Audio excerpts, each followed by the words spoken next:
அவர் சமூகத்தை சேர்ந்த முக்குளத்தோர்களே 5 பேர்கிட்ட இருக்காங்க மாவட்ட செயலாளர். அவனுங்க போல. ஏன்னா இவர் பின்னாடி போகணுன்னா நம்ம நடுத்தரில் தான் நிற்கணும்னு அவங்களுக்கே தெரியும். ஜீரோ வாய்ஸ், அவருக்கு வாய்ஸே இல்லை.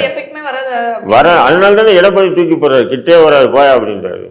நான் கட்சியில் சேர்றேன், எனக்கு எந்த பொறுப்பும் வேண்டாம், நான் அதிமுக காரன் சொல்லிக்கிறேன், அது கூட வேண்டாம் போயான்றன்னு என்ன அர்த்தம்.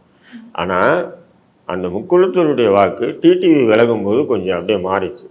டிடிவி தினகரனுக்கு அந்த இது இருக்குது, சசிகலா டிடிவி. பட் இவங்களுக்கு அந்த மாதிரி யாருக்கு, ஓபிஎஸ்க்கு இல்லை. அது பிரயோஜனம் இல்லை.